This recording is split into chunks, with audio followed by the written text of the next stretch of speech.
आता कळतं हे केवढं गंभीर होतं.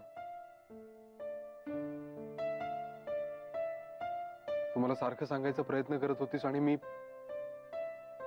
आपण तिला समजावणार होतो, सावरून घेणार होतो, पण हे सगळं इतकं अवचितपणे घडलंय की खूप लागलं असेल तिच्या जीवाला.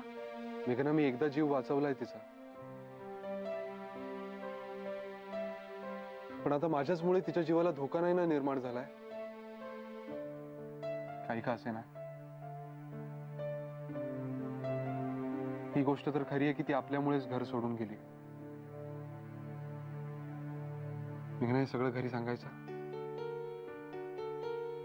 पण आपण तर मनोजने पिकनिकला येऊन डिवोर्स बाबत सांगितलं, हे नाही सांगितलंय घरात.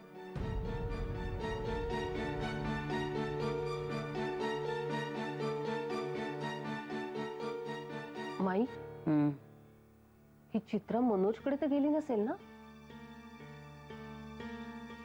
मला तरी राहून राहून असंच वाटतंय. म्हणजे मी तिला एक्झिबिशनचे पैसे द्यायला गेले होते ना, तेव्हा मला म्हणाली होती ती, आता की नाही मी आनंदी राहणार आहे. असा रडका चेहरा करून मी घरातल्यांना त्रास नाही देणार. तुम्हाला सांगू का, तेव्हाच मला वाटलं होतं ती खूप डिस्टर्ब आहे. असणारच ग. कितीही झालं तरी आपण इतके दिवस दुसऱ्यांकडे राहतोय, ही मिंधेपणाची भावना असेलच ना ग तिच्या मनात. आपल्याला नात्यागोत्याची न रक्ताची. घरातली लोक काहीतरी आपल्याबद्दल बोलत असतील असं कुठेतरी वाटतच असेल ना ग तिला. आणि कितीही झालं ना विचार, तरी आपली सुख दुःख आपण आपल्या माणसालाच सांगतो ना ग, तेव्हाच आपलं मन मोकळं होतं. पण नेमकं तेच नाही बिचारीच्या नशिबात. तरी नाना तिला सांगत होते की नाही, नको जाऊस मनोजकडे, त्याला येऊ दे स्वतःला माफी मागायला, पण ऐकलं नाही ना. नाही तर काय. काय ग, आता सुद्धा ती तू म्हणतेस असं परत मनोजकडेच गेली असेल की काय? माई, आपण आदित्य किंवा कोणाला तरी सांगायचं का मनोजला फोन करून विचार म्हणून? पण त्याने तरी धड उत्तर द्यायला हवं ना. त्याचा स्वभाव कळला ना आता आपल्या सगळ्यांना. उलट आपल्याच अंगावर खेकसायचा, कुठे गेली माझी बायको, मग काय उत्तर द्यायचं त्याला? काय हो माई, सगळंच अवघड होऊन बसलं. पण मनोजला कॉन्टॅक्ट तर करावंच लागेल ना. कठीण होऊन बसलेलं आहे सगळं. आपल्यालाच अपराध्यासारखं वाटतंय. आणि छे,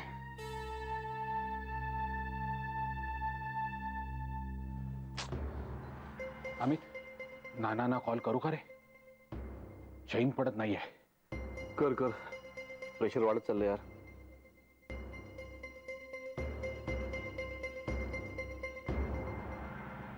अरे काय नाही, इथे श्यामकांकडे ठिया मारून बसलोय. त्याचा मुलगा मीटिंग मध्ये आहे, त्याला मेसेज केलाय मीटिंग संपली की बोलेल तो. पण त्याच्याशी बोलणं होईपर्यंत थांबून राहतो इथे. तर प्रत्येकाने एक एक बाजू सांभाळूया ना. तिकडे काय खबर? ऍक्च्युली नाना, आम्ही हॉस्पिटल्स मध्ये सुद्धा, तिकडे सुद्धा चेक केलं, पण नाना काय. सतीश, सतीश. नाना, तो जरा इमोशनल झालाय. नाही नाही, तुम्ही काळजी करू नका. बर, हो, हा. सतीश, सांभाळ स्वतःला. अरे सापडेल ती, येईल परत. हा, हे बघ, नानांनी आता पोलिसांची मदत घेतली ना, तू नको काळजी करू, सापडेल ती. हा, येईल परत.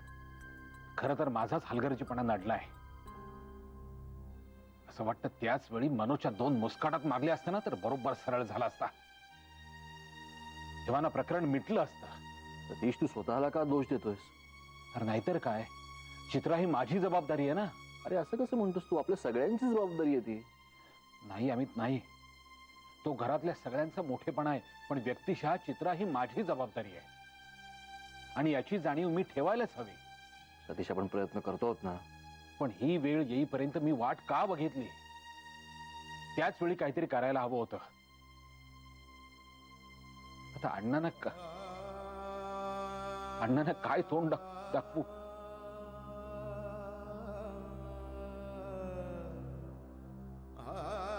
सांभाळ सांभाळ सांभाळ स्वतःला सांभाळ.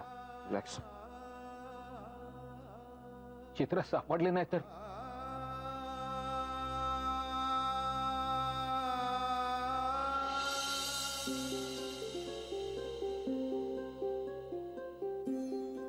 मग सांगायला पाहिजे असं वाटतंय का तुला? नक्की काय सांगायचं ते सुचत नाहीये मला. मनोज रिसॉर्टवर आला होता आणि तो डिवोर्स बद्दल बोलला. ही घटना जितकी महत्वाची आहे तीच कालची ही घटना महत्वाची आहे. ती सांगू शकणार आहोत का आपण? सगळीच गडबड होऊन बसले यार. मला वाटतं निदान मनोज येऊन गेला होता हे तरी सांगायला हवं आपण. उद्या त्याच्याकडून घरच्यांना कळलं तर किती पंचायत होईल. आणि चित्रा घरातून निघून गेली आहे, मनोजला तर सांगायलाच लागेल ना आपल्याला. हो यार, त्यांच्यात काही झालेलं असलं तरी त्यालाही सांगायलाच हवं. काय करूया मग? अमित दादा आणि सतीश दादांना सांगायचं का? पण सतीश दादा ऑलरेडी खूप टेन्शन मध्ये आहेत. त्यात त्यांना आपण हे सांगितलं तर त्यांचं टेन्शन अजून वाढेल. कारण ओरिजिनली चित्राची जबाबदारी त्यांची आहे असं मानतात ते. हो ते आहेच. आणि शिवाय आता गोष्टी डिवोर्स पर्यंत गेलेल्या आहेत. सगळ्यांसाठी धक्कादायकच असेल ना. म्हणजे आधीच ती अशा प्रकारे गायब झाली, तिचा अजून काही धागादोरा नाही आणि त्यात आपण ही घटना सांगायची.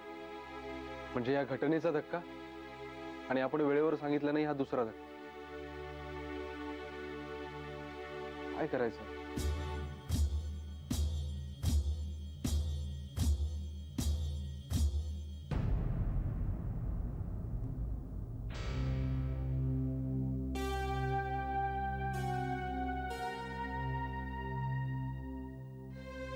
सुचत नाही आता काय करायचं. मला असं वाटतं की आपण आता मनोजला कॉन्टॅक्ट करायला हवा. नाही रे, मला नाही वाटत मनोजकडे गेली असेल ती. सांगता येत नाही, कदाचित गेली सुद्धा असेल. शक्यच नाही रे. आपण पिकनिकला गेलो होतो त्यावेळी मनोजचा फोन आला होता. काय? हो, कितीतरी वेळ ही मनोजचा फोन घेतच नव्हती. आपण चहा कॉफी घ्यायला बसलो होतो ना त्यावेळीच फोन आला होता. मी तिच्या बाजूलाच बसलो होतो म्हणून मला कळलं तरी. मग शेवटी फोन घेतला का नाही? हो, घेतला तिने फोन, ते सुद्धा मी सांगितलं म्हणून. काय म्हणाला तो? तुला काही सांगितलं का तिने? मनोज विचारत होता कुठे आहेस, ही म्हणाली पिकनिकला. तो म्हणाला आनंदात आहेस ना, सुखात आहेस ना, बस इतकंच. मी म्हणालो तिला, ज्या अर्थी मनोजनी स्वतःहून फोन केलाय त्या अर्थी मनोजला नातं पुन्हा जुळवायचं असेल तू फोन कर त्याला, बोल त्याच्याशी नीट. मग तशी ती म्हणाली, जेव्हा मी स्वतःहून त्याच्याकडे गेले होते तेव्हा माझ्याशी कसा वागला तो. आता जोपर्यंत तो सॉरी म्हणत नाही तोपर्यंत मी त्याच्याशी बोलणार देखील नाही. अरे मी एवढंही म्हटलं तिला की मनोजला निदान सॉरी म्हणण्याची संधी तरी दे. आणि समजा तू स्वतःहून फोन केलास तर काय बिघडणार आहे. पण चित्राने फोन नाहीच केला. नाही, आपलं मत काही असो पण मला असं वाटतं की आपली जबाबदारी आहे आणि कर्तव्य सुद्धा आहे त्याला कळवणं. आदित्य, तू फोन लाव मनोजला.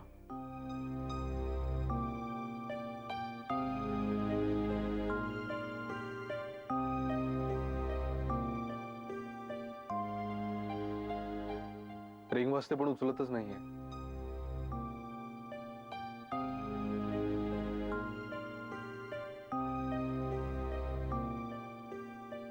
चित्राचा फोन स्विच ऑफ लागतोय.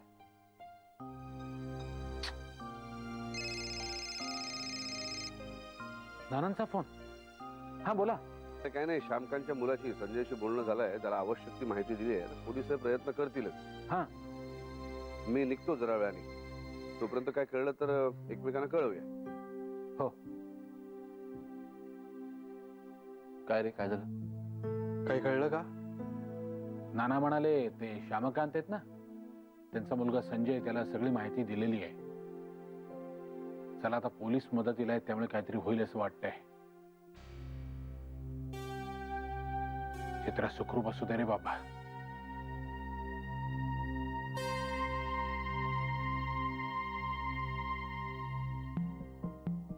काही कळलं आदित्य? नानांचा फोन आला होता, पोलिसांना इन्फॉर्म केलंय. Thank God. आता काहीतरी कळेल ना रे? I hope so. पण मनोज फोन उचलत नाही यार. मला आधी वाटलं की माझा फोन आहे म्हणून उचलत नाहीये, पण अमित दादा आणि सतीश दोघांनी पण ट्राय केला, मग नाही उचलत आहे. गॉड. आता आता काय, मला वाटतं सरळ त्याच्या घरी जावं आणि त्याला भेटून सगळं सांगावं. अर्धा दिवस उलटलाय, अजून चित्राचा काही पत्ता नाही. वेळ कशाला वाया घालवायचा. चल मी जाऊन येतो. मी पण येते आदित्य. मलाही चैन नाही पडत आहे. चल.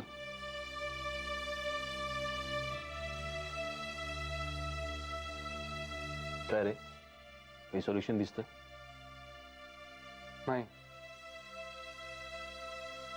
पण आपण म्हणत होतो तसं मनोजला कळवणं मस्ट आहे. आता तो फोन उचलत नाही आपला. रागावला असेल, ठीक आहे, पण त्याच्या घरी जाऊन बघायला पाहिजे. म्हणजे बायनीच्याच ती तिकडे गेली असेल तर कळेल तरी आपल्याला. एवढी बेजबाबदार नाहीये ती, अशी की न सांगता निघून जाणार नाही. पण ज्या अर्थी ती गेली त्या अर्थी तिचं चित्त ठिकाणावर नाही, एवढं नक्की. खरं आहे तुझं. त्याची भेट घ्यायलाच हवी. मी आणि मेघना आम्ही जाऊन बघून येतो. ठीक आहे, जा, जाऊन बघून येतो.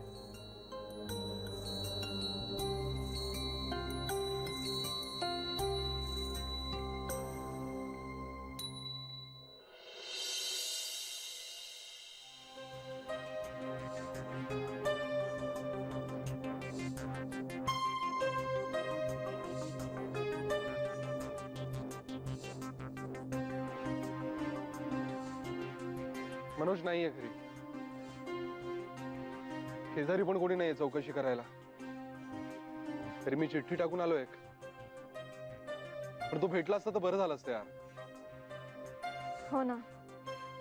जे प्रत्यक्षात बोलतायत ते चिठ्ठीतून नाही बोलतायत. काय करायचं? थांबून तरी काय करणार आता.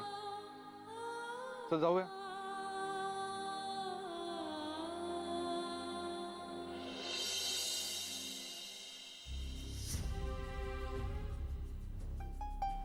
अरे भेटला का मनोज?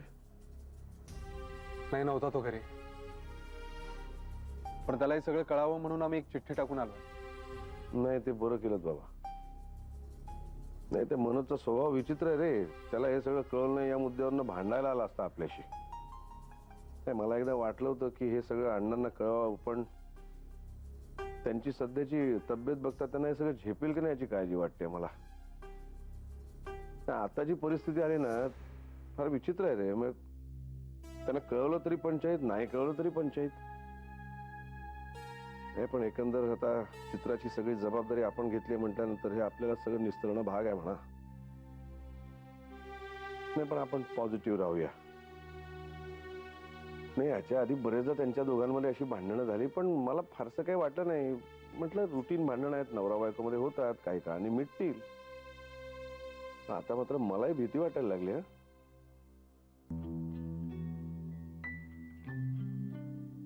सॉरी नाना, पण पिकनिकच्या वेळी घडलेली एक घटना आम्ही तुम्हाला नाही सांगितली. काय रे? नाना, पिकनिकच्या दिवशी रात्री मनोज तिथे आला होता. म्हणजे ऍक्च्युली चित्रानेच त्याला फोनवर सांगितलं की ती बाहेर आली आपल्या बरोबर पिकनिकला. तर तो डायरेक्ट रिसेप्शनच्या इथून धडकला. चित्राला त्याने बाहेर बोलावून घेतलं आणि तिच्याबरोबर भांडण करून तो तिला डिवोर्स देण्याची धमकी देऊन निघून गेला. चित्रा खूपच डिस्टर्ब झाली होती. रात्रभर झोपली नाही ती. आणि सकाळी, नाना तुम्हाला आठवतंय ना, सकाळी आपण निघताना चित्रा गायब झाली होती. हो हो हो, आपण सगळे तिला शोधत होतो, पण नंतर तुला ती सापडली. हो, पण मी जर तिथे वेळेवर पोहोचलो नसतो ना, तर त्यानंतर चित्रा कोणालाच सापडली नसती. म्हणजे? नाना, मला दिसली तेव्हा चित्रा आत्महत्या करण्याच्या बेतात होती. काय सांगतोस काय तू? हो नाना, मी तिला आत्महत्या करण्यापासून थांबवलं. तिला प्रॉमिस केलं की जे काही घडलं ते घरी कोणालाही सांगणार नाही, आणि तिची समजूत घालून तिला बसमध्ये घेऊन आलो. अरे बाप रे, म्हणजे बरंच रामायण झालंय. आणि तू आय एम सो सॉरी नाना. काय ना की आपल्या पिकनिकचा विचका होऊ नये आणि चित्रालाही सगळ्यांसमोर संकोच वाटू नये म्हणून आम्ही ती गोष्ट सगळ्यांपासून लपवली. अरे पण मग त्या घटनेनंतर ती कालपर्यंत तर व्यवस्थित होती ना अगदी. पण काल असं काय झालं की ती अचानक अशी निघून गेली? म्हणजे नक्कीच काहीतरी झालं असणार. ऍक्च्युली नाना, आम्हा दोघांनाही असं वाटतंय की आता ही गोष्ट घरात इतर कोणाला सांगायला नको. सगळेच आता खूप डिस्टर्ब आहेत. आणखी नको व्हायला, प्लीज. पण आता काय करायचं नाना? उगाच नको नको ते विचार येत आहेत मनात. तिला तशी दुर्बुद्धी होणार नाही अशी आपण आशा करूया.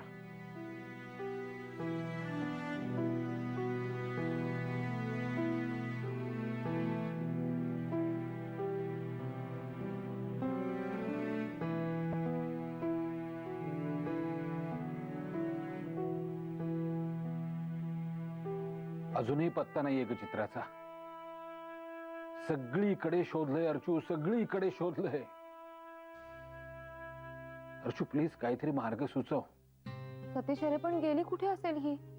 आणि का? कालपर्यंत तर सगळं ठीक होतं. सगळ्यांसाठी तिने गजरे आणले, परफ्यूम आणलं, नोकरी शोधायच्या उत्साहात होती. पण मग अचानक काय झालं आणि कुठे गेली? तुला एक गोष्ट सांगायची राहिली आहे. आता कोणती? आपण पिकनिकला गेलो होतो ना, त्यावेळी मनोजचा फोन आला होता. मनोजचा फोन? अरे मग तू तेव्हाच का नाही सांगितलंस आम्हाला? बर काय म्हणत होता तो? नाही, मी नाही बोललो त्याच्याशी, पण चित्रा जे काही सांगत होती ते सांगतो तुला. ऍक्च्युली ज्यावेळी मनोजचा फोन आला त्यावेळी मी चित्राच्या बाजूलाच बसलो होतो, म्हणून मला कळलं तरी. पण त्यांच्यात काहीतरी उलटसुलट बोलणं झालंय. म्हणजे चित्रा असं म्हणाली, सतीश दादा, मी पणा बाजूला ठेवून मी स्वतःहून त्याच्याकडे गेले होते ना, मग आता जोपर्यंत त्याला पश्चाताप होणार नाही तोपर्यंत मी त्याच्याकडे जाणार नाही. सगळंच कॉम्प्लिकेटेड होत चाललंय बाबा. आता काय करायचं? अगं तेच तर सुचत नाहीये मला.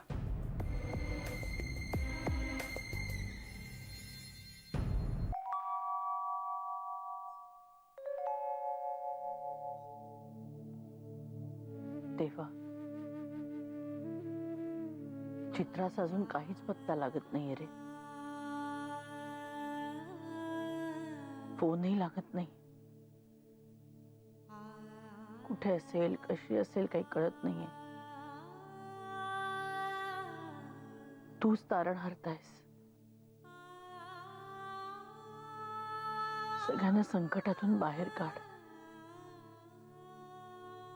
तू विघ्न हरतायस. तिच्या पुढे जी काही विघ्न असतील ना ती दूर सार. तिला सुखरूप आपल्या घरी परत आण. जिथे कुठे असेल ना तिथे सुखरूप ठेव.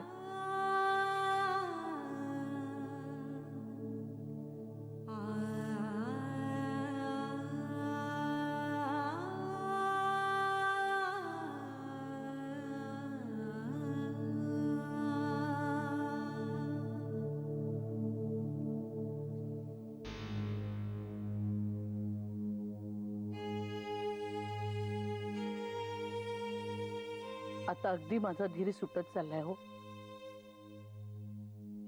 अहो संध्याकाळ होत आली, अजून या पोरीचा काही पत्ता नाही, कुठून काही फोन नाही. आणि हा मनोज सुद्धा असा कसा स्वस्थ बसून राहिलाय? काही हालचालच नाही मुळे ह्याची. काय माणूस आहे की कोण आहे हा? अगं आदित्य गेला होता त्याच्या घरी, तो घरी नव्हता. आता ही घर सोडून गेले, त्याला माहिती आहे की नाही हे आपल्याला माहित नाही. तेव्हा एकदम कन्क्लुजनवर येऊ नकोस. आधीच त्या दोघांमध्ये खूप गैरसमज आहेत. अहो अजून ह्या पोरीला मुंबईची धड काही ओळख नाही. कुठे गेले हे कोणास ठाऊक. एकटीच कुठेतरी भटकत असेल, रस्ता सापडला नसेल, काय समजायचं आपण? नाही नाही ते विचार येतात मनात. बघ तसं काय होणार नाही, तू काळजी करू नकोस. हं?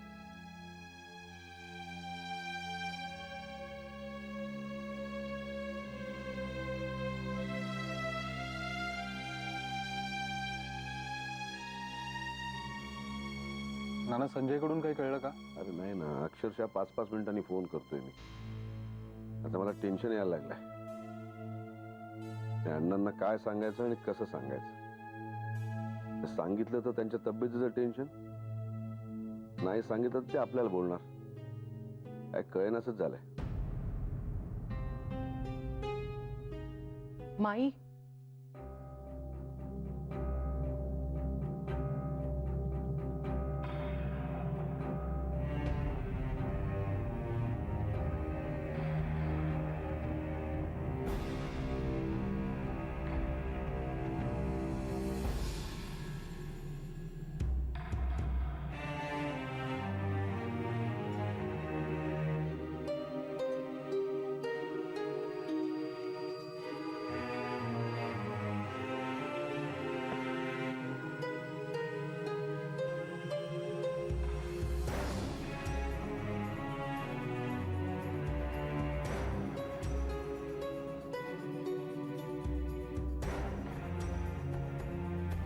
माई, मी नेते तिला खोलीत.